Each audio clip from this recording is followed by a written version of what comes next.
don't listen to the youth of America because they believe that we're insignificant.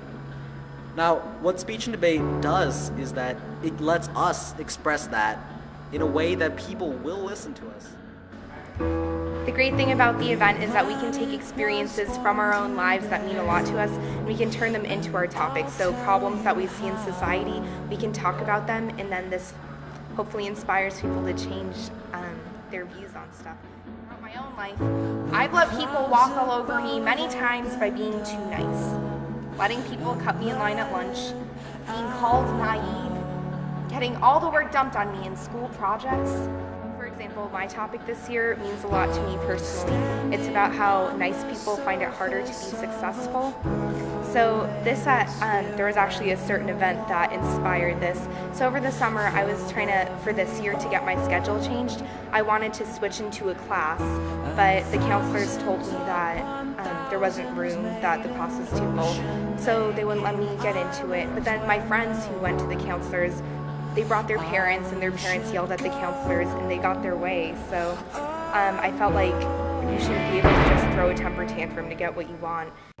We have taken the beautiful value of altruism and twisted it into a personal fault.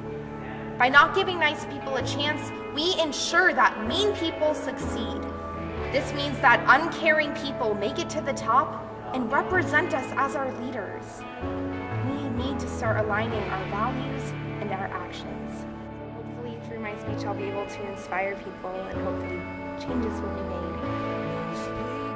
I know generalizations are to be avoided, but I'm willing to bet we've all heard the saying, nice guys finish last, which means we know that it's a problem.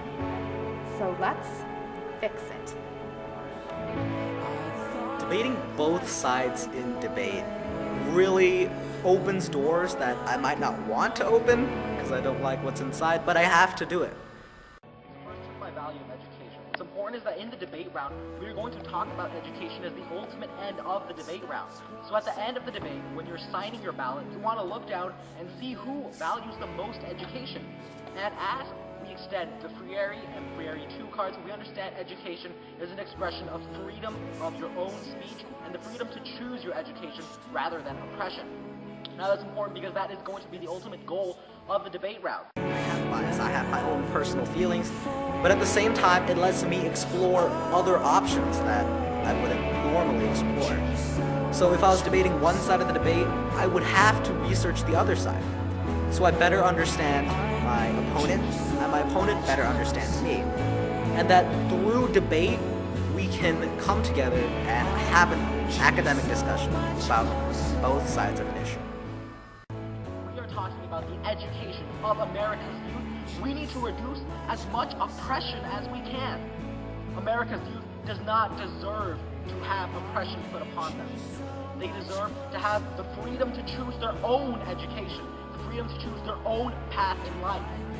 So, if you feel like I feel, if you feel that America's youth should have the freedom to choose whether or not they want to learn a certain subject and not be forced to learn something, then you must vote affirmative.